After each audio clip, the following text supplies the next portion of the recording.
గణపతి శ్రీనాథ్మ అని సరస్వత్యమ్మ కైంకాళికాయమ్మ గ్రాండత్తాత్రేయామ్మ శివాయ శివాయ గురు శ్రీనాథ్రేమ్మ క్రీం క్రీం మహాకాళికాయమ్మ మాతృభ్యో పితృభ్యో ఋషిభ్యో గురుభ్యో నమః ఓం నమో భగవతే పుత్రోదాయ నమః స్వరాదేవి నమః.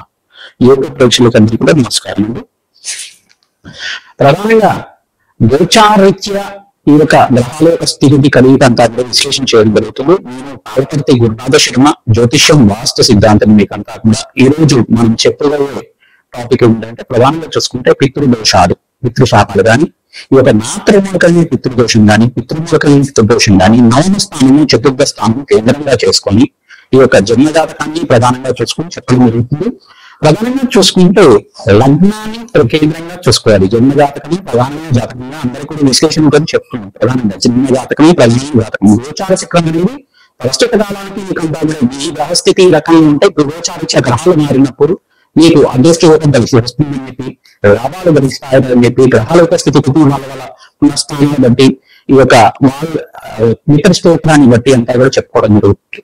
కానీ జన్మజాతకంలో ప్రధానంగా ఆదాని సూచిత సంచిత ప్రారంభ కర్మలు అని చెప్పేసి జ్ఞాత సంచిత ప్రారంభ కర్మలు అంటే ఈ కర్మ శేషాన్ని నుంచి మానవాళి యొక్క జీవన విధానం అనేది ఉంటుంది అనమాట. ప్రధానంగా చూసుకుంటే గరుడ పురాణంలో చెప్పిన ప్రకారంగా ఈ యొక్క మానవుడి యొక్క జీవన విధానం కాకుండా పితృదేవతలకి పితృస్థానానికి అంతా చేరడానికి ఎటువంటి కర్మలు ఆచరిస్తే కనుక ఈ యొక్క పితృదోష నివారణ అంతా కూడా నివారణ జరుగుతుంది అనేది తెలుసుకోవడం జరుగుతుంది. ప్రధానంగా ఒక జీవి అంటే ఒక మానవుడు కానీ ఒక మనిషి అంతా కూడా ఈ యొక్క మృత్యు అయిపోయిన తర్వాత చనిపోయిన తర్వాత ఈ యొక్క ఆత్మ అనేది శరీరం నుంచి బయటకు వచ్చేస్తుంది. ఆత్మ అనేది నన్ను ఏమంటారంటే ఆత్మని ఈ యొక్క మొదటి చనిపోయిన తర్వాత ఈ యొక్క 12 రోజుల దాకా లేదా 16 రోజుల దాకా దాన్ని ప్రేతము అంటారు. దానికి ఏమైతుందంటే యాతనా శరీరం అనేది ఉంటుంది అన్నమాట. ఈ యొక్క భగవంతుడి యొక్క స్థానం కంటే ఉద్యోగాలకంతా కూడా అవుతుంది. ఈ యొక్క యాతన శరీరంతో ఆత్మ అంతా కూడా యాతన శరీరం అని చెప్పేసి అంటే దీనికంతా కూడా యాతన శరీరానికి ప్రధానంగా ఏమి ఉంటుంది, ఒక దుఃఖం అనేది ఉంటుంది. కానీ ఆకలి దక్కికలు ఉంటాయి, దుఃఖం అనేది ఉంటుంది. ఈ యొక్క యాతన శరీరం అంటే ఏదైనా శిక్షలను ఉంటాయి కనుక పాపకర్మాలు దుష్కర్మలు చేసుకుంటే కనుక ఆత్మ కానీ ఆ జీవుడు కానీ పాపకర్మలు చేసుకుంటే నరకంలో అందించడానికి యాతన శరీరం అనేది ఉంటుంది. లేదు ఈయన పుణ్యాత్ముడు పుణ్యకర్మలు చేసుకున్నాడు, దేవతా స్నేహం చేసుకున్నాడు, యజ్ఞాత క్రతం చేశాడు, ఈ యొక్క ఆత్మ అంతా కూడా పరిశుద్ధంగా ఈ యొక్క పరిపూర్ణంగా అంతా కూడా ఉంది. ఈ యొక్క పూర్ణ శరీరంగా పూర్ణాత్మకుడుగా అనంతంగా పుణ్యలోకాలకు వెళ్ళడానికి అర్హులైనంతా కూడా ఈ యొక్క ఆత్మ శుద్ధిగా ఉంది. ఇదంతా కూడా దైవలోకానికి వెళ్ళడానికి పుణ్యాత్మగా పరిగణించి దీనికంతా కూడా దేవ శరీరం వస్తుంది అనమాట. స్వర్గలోకంలో కానీ దేవ శరీరం అంటారు. దాని అంతా కూడా పుణ్యాన్ని అనుభవించడానికి అక్కడంతా కూడా ఆనందంగా ఉండడానికి ఆస్కారం ఉంటుంది. ఇక్కడ యాత్రా శరీరంతో నడవాదలు అనుభవిస్తూ ఉంటారు.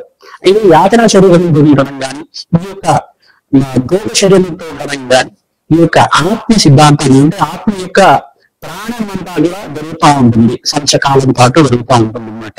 యాతన శరీరం ఉంటుంది. తర్వాత ఊర్ధ్వలోకాలకి పుణ్యలోకాలకి స్వర్గలోకాలకి బ్రహ్మలోకానికి అంతా కూడా ఈ యొక్క ఆత్మ చేసుకున్న ఈ యొక్క జీవులు చేసుకున్న పుణ్యాన్ని బట్టి వాళ్ళ జీవన విధానం అనేది ఉంటుంది, మరుజన్మ అనేది ఉంటుంది. ఈ యొక్క శరీరం వచ్చిన తర్వాత ఒక భాగం అంతా కూడా పితృలోకంలో స్థిరనివాసంలో ఉంటుంది. ఇంకో భాగం అంతా కూడా చూసుకుంటే ఆత్మ అంతా కూడా విభజించబడుతుంది. ఒక ఆత్మ అంతా కూడా పుణ్యలోకంలో పుణ్యాన్ని అనుభవించే విధంగా మరుజన్మ కూడా వచ్చే విధంగా. మరి ఒక జీవాన్ని వదిలిపెట్టిన తర్వాత మరుజన్మ కూడా రావాలి కదా. అయితే ఈ యొక్క ఆత్మ అనేది ఈ యొక్క కర్మలంతా కూడా అనుభవించే విధంగా కర్మ సిద్ధాంతాన్ని అనుభవించే విధంగా ఉంటుంది అన్నమాట. పూర్వజన్మలు చేసుకుంటున్నాము, యువజన్మలు చేసుకుంటున్నాము బట్టి జీవన విధానం ఉంటుంది. ప్రధానంగా పితృదేవతలంతా కూడా మోక్షకారకులు, ప్రధానంగా వంశాభివృద్ధి కారణం అవుతారు. ప్రధానంగా పితృదేవతలు ఆరాధన చేసుకోవడం వల్ల పితృదోష నివారణ అంతా కూడా పరిహారం చేసుకోవడం వల్ల పితృణం శాశ్వత పరబ్రహ్మలోక స్థిరవాసి అంతా కూడా 27 తరాలు దాకా పితృదేవతలంతా కూడా మోక్షస్థానంలో ఉండడానికి కారణమవుతుంది. ప్రధానంగా మోక్షనారాయణ బలి విధానం అనేది పూజ విధానం ఉంటుందన్నమాట.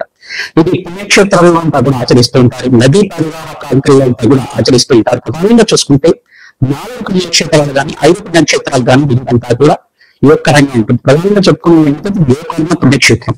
గోకర్ణ పుణ్యక్షేత్రం ఆత్మలింగం ఉంటుంది. ఆత్మలింగంగా ప్రదేశంలో అంతా కూడా ఈ యొక్క ఆచరించడం వల్ల గోకర్ణ పుణ్యక్షేత్రంలో ఒక పర్యాదేవతల దగ్గర ఒక దేవాలయం దగ్గర అంతా కూడా చేస్తూ ఉంటారు.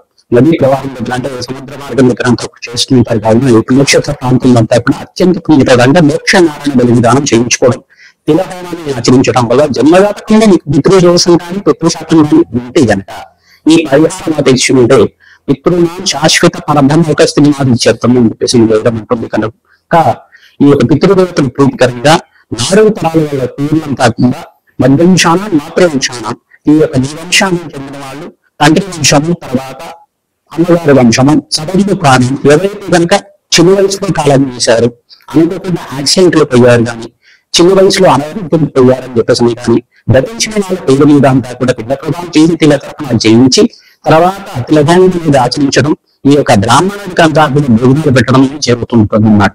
అతనిగా కూడా వర్షదానము తిలదానము కూడా షోడశ దానాలు చేస్తారు. భూదానము హిరణ్య దానం భూదానం కూడా చేయవచ్చు. ఈ యొక్క ఆవు దూడను కలిపి ఈ యొక్క విశ్రామాన్ని కలిపి అంతా కూడా ఈ యొక్క భూమాత దానం చేసుకోవడం వల్ల 600 గ్రాసులు అంతా కూడా దానం చేయడం వల్ల పితృశాపం నుంచి నివారణ కలుగుతుంది. సర్వ పితృణం శాశ్వత మోక్షస్థితి ప్రాప్త్యం సంకల్పంతో పితృదేవతలంతా కూడా పరబ్రహ్మల పేరు స్థిర నివాసంలో ఉండడానికి ఆస్కారం ఉంటుంది. ఈ యొక్క ఆత్మ శుద్ధి కలగడానికి ఆ జీవుడికంతా కూడా సంపూర్ణమైన పూర్ణ శరీరం లభించడానికి సమయం పడుతుంది. వాళ్ళు చేసుకునే పుణ్యాన్ని బట్టి భవిజన్మ అనేది ఆధారంగా ఉంటుంది. మరియు మీరు చేసుకునే వాళ్ళకి సంతానంగా అందే వాళ్ళు ఆ యొక్క ఆత్మకి పిల్లలోకాలు ఘటించాలి, పిల్లలోకాల్లో తగ్గులు సిద్ధించాలి, మోక్ష ప్రాప్తి కలగాలి అంటే కనుక మీరు మీ పితృదేవత ప్రీతికరంగా దాన హోమాది కార్యక్రమాలు ఆచరించాలి, అన్నదానం చేయాలి. తద్వారా పితృశాపం నుంచి బయటపడడానికి ఆస్కారం ఉంటుంది. జన్మజాతకం వశాత్తు ప్రధానంగా ఏం చెప్తారంటే చతుర్థ స్థానంలో 9వ స్థానం ఉంటారు తేలికగా చెప్పడం జరుగుతుంది. లగ్న చక్ర శాతం లగ్నం తెలుసుకుంటే లగ్నం చూసుకోండి, లేదు రాశి తెలుసుకుంటే రాశిని చూసుకోండి. ప్రధానంగా చూసుకుంటే జన్మజాతకంగా అంతా అదే విశ్లేషించడం జరుగుతుంది. కాబట్టి లగ్నాన్ని ప్రామాణికంగా చెప్తున్నాం. ఇక్కడంతా కూడా ప్రధానంగా 3 గ్రహాలు ఉంటాయి. దీనికి కేంద్రంగా అనుకుంటారు. రాహు కానీ కేతు కానీ 9వ స్థానంలో ఉంటాయి అంటే లగ్న చక్ర శాతం ఈ యొక్క పితృదోషం ఉంటుంది అని చెప్పేసి ఉంటారు. మరియు సూర్య భగవానుడు రాహుతో పాటు కలిసి ఉన్న ఏ లగ్నం కానీ మరియు శని యొక్క వీక్షణ అంతా కూడా 9వ స్థానంలో ఉన్న సూర్య భగవానుడు ఉన్న చతుర్థ స్థానంలో ఉన్న సూర్య భగవానుడు ఉన్న పరస్పర వీక్షణ అంతా కూడా ఉన్నా కానీ ఈ యొక్క పితృదోషం వర్తిస్తుంది. పరస్పరంగా పుత్రులకి మరియు తండ్రికి అంతా కూడా విభేదాలు అనేది ఉంటాయి. ఈ యొక్క మనస్పర్ధలు అనేది ఉండడం కానీ ఏకరుద్రం రాయడానికి సమయం ఉండడం కానీ అన్నతముల యొక్క సఖ్యత లేకపోవడం కానీ ఇవన్నీ కూడా పితృదోషం కారణమవుతుంది. సంతానం అనేది ఆలస్యంగా జరుగుతుంటుంది. సంతానం అనేది కళ్యాణం అయిన తర్వాత ఆలస్యంగా జరుగుతుండడం కానీ కొంతమంది మీ పుత్ర సంతానమే ఎక్కువ అవుతుండడం కానీ స్త్రీ సంతానం లేకుండా ఉండడం కానీ కొంతమందికి అయితే 4 కానీ 5 కానీ స్త్రీ సంతానం ఉండడం కానీ ఇవంతా పితృదోషం మీదే పరిగణించబడుతుంది. ఎంత ప్రయత్నం చేసినా ఈ కష్టాలు ఆర్థికమైన కష్టాల నుంచి బయటపడడానికి మార్గం దొరకపోవడం కానీ అన్ని ధర్మన్నప్పుడు కూడా మనశ్శాంతి లేకపోవడం కానీ రోగబాధలతో దీర్ఘకాలికంగా రోగబాధలతో ఇబ్బంది పడుతుండడం కానీ అనుకోకుండా ఆ అకాల మరణాలు చెందుతుండడం కానీ చిన్న వయసులో వివాహం కాకుండా అకాల మరణం చెందుతుండడం కానీ ఇవన్నీ కూడా పితృదోషానికి కారణమవుతుంది. ఈ దేశం నుంచి పరిహారం కావాలి అంటే కనుక నేను చెప్పే పరిహారం ఇంకా కూడా విశ్లేషణ చేసుకుంటూ ఉండండి. తర్వాత మీకు అంతా కూడా పరిహారం చెప్పడం జరుగుతుంది. ఇక్కడ అంతా కూడా చెప్పిన పరిహారం మీరంతా కూడా పాటిస్తూ కనుక పితృదోషం పితృశాపం మాత్రమే దోషం కానీ బయటపడడానికి ఆస్కారం ఉంటుంది. మీనరాశి లగ్న జాతకులకు ప్రధానంగా లగ్నాన్ని చూసుకోండి, లేదు రాశి తెలిసింటే కనుక రాశిని కేంద్రంగా చేసుకొని చూసుకోవాల్సి ఉంటుంది. జాతకం అనేది ప్రధానంగా ఉండాలి. ప్రధానంగా జాతకరీత్యా ఈ యొక్క లగ్న చక్ర శాఖతో చతుర్థ స్థానంలో సూర్య రాహులు కలిగి కానీ రాహు కానీ నవమంలో కానీ ఉంటాయి కనుక కేతు కానీ నవమంలో ఉంటాయి కనుక పితృదోషం పితృశాపం అంటారు. అష్టమ స్థానంలో శని రాహులు కలిగి కానీ లేదు పంచమ స్థానంలో శని కేతువులు కలిగి కానీ ఉంటాయి కనుక దీన్ని పితృదోషం అంటారు. ప్రధానంగా ఎందుకంటే పరస్పర వీక్షణ అంటారు. సూర్యధర్మం మీద శని యొక్క వీక్షణ కలగలేదు, దాని దగ్గర పితృశాపం ఉంటుందా అంటారు. ప్రధానంగా చూసుకుంటే నుంచి బయటపడ్డా అంటే ప్రధానంగా విధంగా నాటి జ్యోతిష ప్రకారంగా రత్నాడి ప్రకారం కూడా ప్రామాణికంగా చూసుకోవాల్సి ఉంటుంది. పితృశాపం నుంచి బయటపడ్డా అంటే మీరంతా కూడా గోకర్ణ పుణ్యక్షేత్రంలో కానీ పిఠాపురం దగ్గర అయినా కానీ అలంపూర్ జగులాంబ దగ్గర కాళేశ్వర ముక్తేశ్వర పుణ్యక్షేత్రం దగ్గరైనా కానీ ప్రధానంగా పుష్కరాలు జరిగే ప్రదేశం దగ్గరైనా కానీ ఎవరైతే కనుక ఈ యొక్క పితృదోషం పితృశాపం కోసం చెప్పేసి నివారణ చేయడానికి శ్రాద్ధకర్మలు త్రిపండి శ్రాద్ధము మరియు పిండ ప్రధానాలంతా కూడా 27 పిండాలు కానీ 64 పిండాలు కానీ 128 పిండ ప్రధానాలంతా కూడా 4 తరాలు దాకా పితృదేవతలు రచించిన వాళ్ళ పేరు మీద పిండ ప్రదానం చేయించడం, తిలదానం చేయడం, తిలహోమం చేసుకోవడం, తిలదర్పణాలు చేయించడం, స్వరాదేవి ప్రీతికరంగా తిలతర్పణాలంతా ఆచరించిన వాళ్ళకి మంచి వంశాభివృద్ధి కలుగుతుంది, సత్సంతాన యోగం కలుగుతుంది, పుణ్యవంతమైన జీవితం జీవించడానికి ఆస్కారం ఉంటుంది. పరమాత్మ అనుట నిగ్రహం తాగిన సిద్ధించడానికి, జగన్మాత నిగ్రహం తాగిన సిద్ధించడానికి పరిష్కారం ఆచరించాలి. వేదానం తీసుకునే వాళ్ళకి బ్రహ్మలోక ప్రాప్తి కలుగుతుందట, హిరణ్య దానం చేసుకున్న వాళ్ళకి కైలాసలోక ప్రాప్తి కలుగుతుందట, భూదానం చేసుకున్న వాళ్ళకి వైకుంఠలోక ప్రాప్తి కలుగుతుందట.